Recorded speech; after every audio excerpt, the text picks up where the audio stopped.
ఇరాన్తో యుద్ధంలో అమెరికాకు ఊహించని విధంగా షాక్ తగిలింది. ఒకేసారి పలు అమెరికా యుద్ధ విమానాలు కుప్పకూలిపోవడం సంచలనం రేపుతోంది. అమెరికా యుద్ధ విమానాలు కూలిపోవడంపై భిన్న రకాల వాదనలు తెర మీదకు వస్తూ ఉన్నాయి.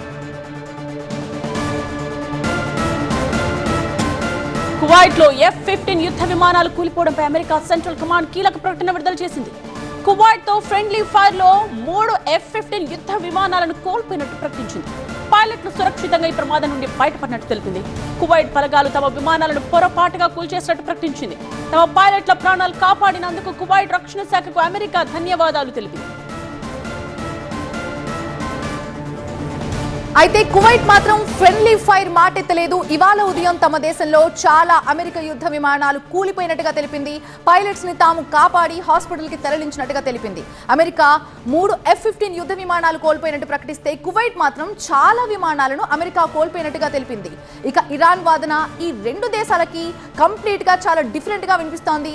తమ మిసైల్స్ అమెరికా యుద్ధ విమానాలను కూల్చేశాయని ప్రకటిస్తోంది.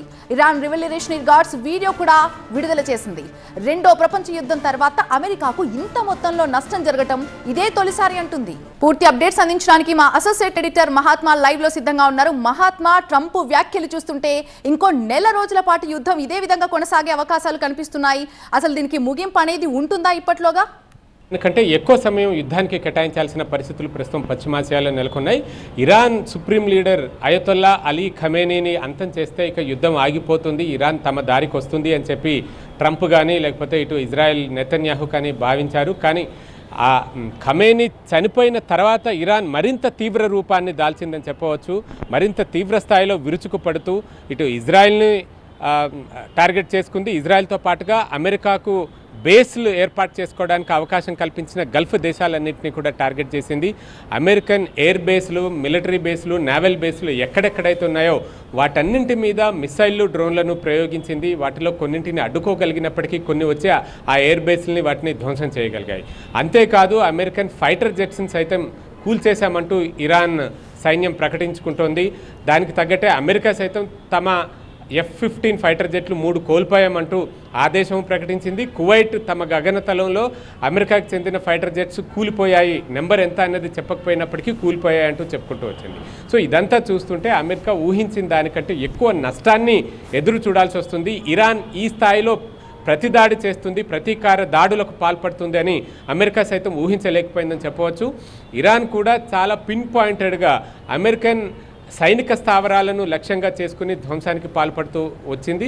ఈరోజు ఇంకెంత దాన్ని ఎన్లార్జ్ చేసి యుద్ధాన్ని మరింత విస్తరించి అమెరికాకు స్థావరాలు ఏర్పాటు చేసుకోవడానికి ఆస్కారం ఇచ్చిన సౌదీ అరేబియా కానీ, యునైటెడ్ అరబ్ ఎమిరేట్స్ కానీ, బహ్రెయిన్ కానీ, కువైట్ కానీ ఆయా దేశాల ఆర్థిక వనరులను సైతం టార్గెట్ చేసింది. అక్కడ చమురు శుద్ధి కేంద్రాలను, ఉదాహరణకు సౌదీ అరేబియాలో ఆరామ్కో అనే కంపెనీ, అది సౌదీ అరేబియన్ ప్రభుత్వ కంపెనీ, అతిపెద్ద ఆయిల్ రిఫైనరీలో ఒకటైన ఆయిల్ రిఫైనరీని డ్రోన్లతో అటాక్ చేసింది. మిసైళ్ళ ద్వారా అటాక్ కూడా ప్రయత్నించింది. అయితే మిసైళ్ళను ఎయిర్ డిఫెన్స్ సిస్టమ్ అడ్డుకుంటూ గాల్లోనే వాటిని ధ్వంసం చేయగలుగుతున్నాయి. అందుకని తెలివిగా డ్రోన్లను ప్రయోగిస్తుంది. డ్రోన్లను ఎదుర్కోవాలంటే యాంటీ డ్రోన్ సిస్టమ్ అన్నది ఉండాలి.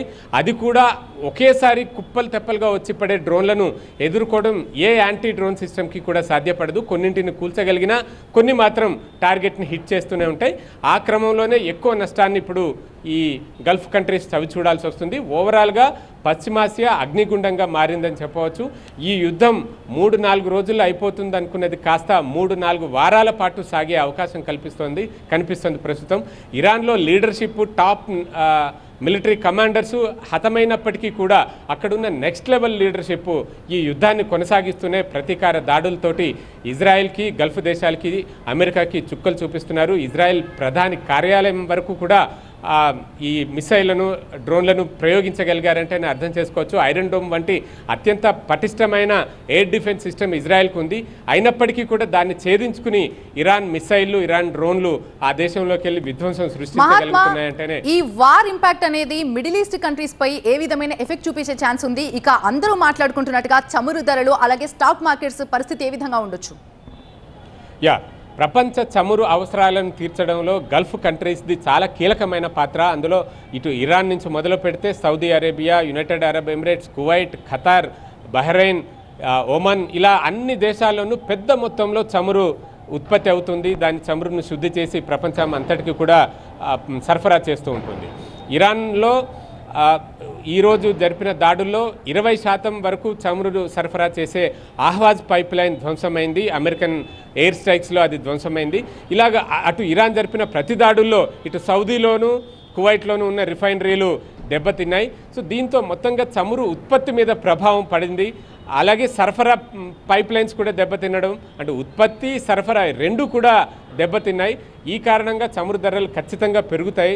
ఇప్పుడు చమురు విక్రయించే ఇతర దేశాలకు డిమాండ్ పెరుగుతుంది. రష్యా కానీ వెనిజులా కానీ ఆ చమురును ఉత్పత్తి చేస్తున్నాయి కాబట్టి అక్కడ ఆయా చమురు కంపెనీల స్టాక్స్ ధరలు పెరుగుతుంటే గల్ఫ్ కంట్రీస్లో చమురుకి సంబంధించిన కంపెనీల ధరలు పతనమవుతున్న పరిస్థితి కనిపిస్తుంది. ఓవరాల్గా స్టాక్ మార్కెట్స్ అయితే ఎగుడు దిగుడులకు గురవుతున్న వాతావరణమే ప్రస్తుతం మనకు కనిపిస్తుంది.